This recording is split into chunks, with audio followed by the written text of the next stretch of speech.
Hey guys, welcome back to Just Friends with Abdullah with another reaction today. I have an interesting video title I'm gonna react to. It's called I'm 51 years old, no spouse, no house, no family. Let's react. I'm 51 years old today. I have no spouse, no kids, no house or apartment. I have no car or pets, and I don't even have a real job. I'm staying in a room that costs me about $15 a night right now. But you know what? I've never been happier. So I think back to where I was. My kind of guy. 2 years ago, 5 years ago, 10 years ago, and beyond. I've worked in IT for 25 years. And in those 25 years, I worked in a variety of jobs for a variety of companies in a variety of places. And it just wasn't for me anymore. I felt like I had reached an end to that part of my journey, and I couldn't do it anymore. The combination of the stress and anxiety of the job and realizing that I was approaching 50 very quickly and felt that many parts of my life were still unfulfilled. So I decided, to pack it up and go see the world. And now here I am 12 months later, and it's been a remarkable year. Just because the system that we're in, the society that you are a part of, tells you that you're supposed to work your whole life to pay for a house that you probably don't need. Why not use that time for yourself and to go enjoy it and explore places that you've wanted to go and things you've wanted to see and rekindle that passion that you have for doing something different. I know this type of lifestyle isn't for everybody. I know that it's not always as easy as just saying go and do it, but I think more people need to explore and wander and go see Absolutely. things that you've always said Yeah. someday. Life is short, as I always say at the end of my videos. Life is short. Wander. And that really has become a meaningful phrase to me. I don't just say it as like a catchy phrase that doesn't mean anything. It means everything to me. So I think that this video really is just a celebration that I'm still here, that I feel alive again, and that it's okay to say, I want to try something different. It's okay to say, I don't want to do this job anymore, or I don't want to do this life anymore. I want to try something new. It can be very scary, but it can be also very worth it. One of my biggest recommendations is don't wait.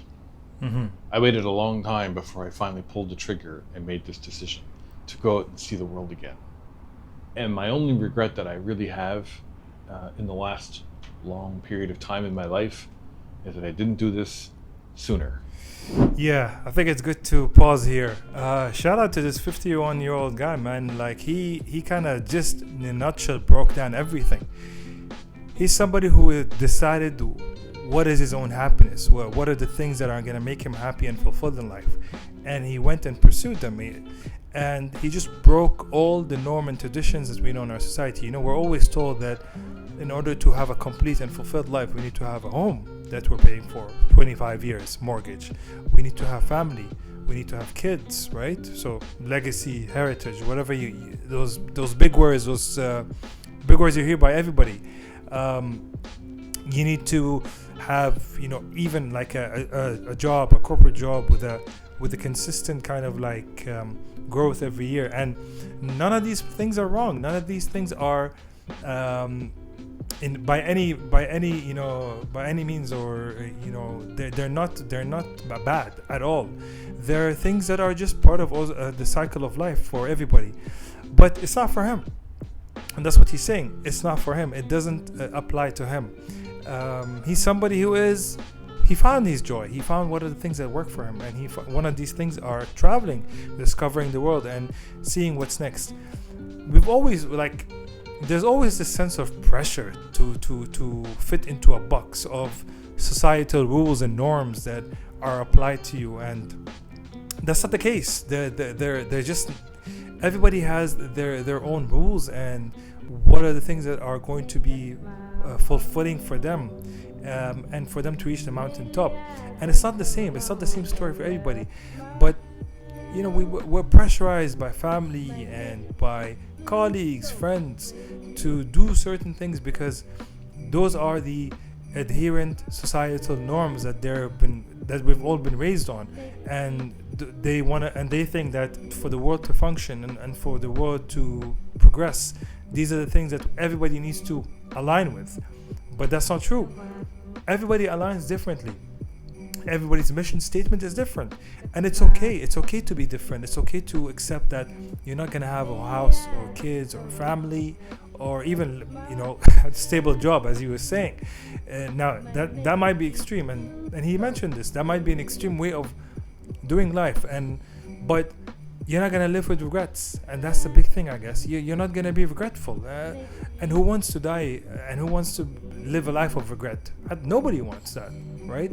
It's a terrible feeling. So shout out to this guy, man. This is just another example of people out there who are just stepping on the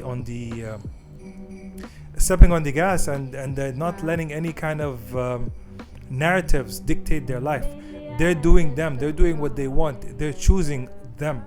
And yeah, my only pushback might be is that we live in an individualistic society, right? And everybody's selfish, and because of that selfishness, it's amplified more and more.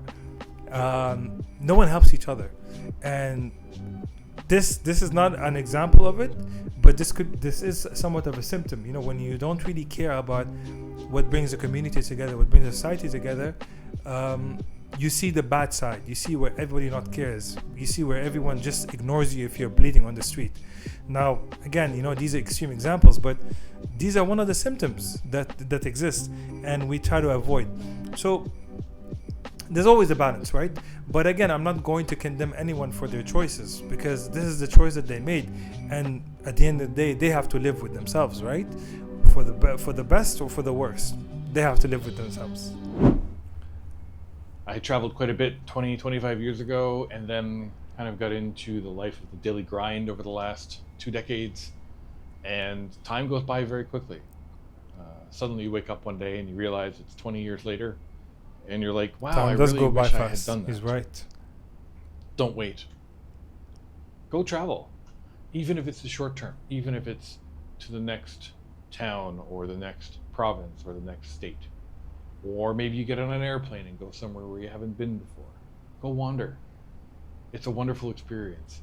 And the world is big and wonderful and beautiful and messy and confusing and scary and funny and all of those things all at the same time. But it's so worth it. And I can't recommend that you do it. Here's where I slightly disagree with him. He's saying that you should travel, you should get out of your comfort, you should see the world. That could apply to the majority of people, but I know people who hate traveling. I know people who don't even want to step out of their own neighborhood, and they feel like this is their comfort, this is their fulfillment. They have everything that they need. They feel happy, they feel joyful just being there. It's within their control. So this advice might not be applicable to everybody, and I think this goes back to what I was saying earlier, that at least he found his truth. He knows what he likes. He knows what's worth it for him. He worked in corporate, or he was working in jobs, as he said, for 25 years, and he realized it's not for him. He doesn't feel alive. He doesn't feel fulfilled. And traveling and discovering and wandering is what makes him feel alive. But again, that's not applicable to everybody, and this is where you have to have that self-discovery with yourself and know what works for you and what makes you feel alive, and what brings you out brings out your best, your best self, the best version of who you are as a person. His is traveling. What is yours? Hope you guys enjoyed the reaction. I think we'll leave it to it. There's like a couple of minutes left, but it's not super important. I think the message is clear. Find out who you are, and the rest is history.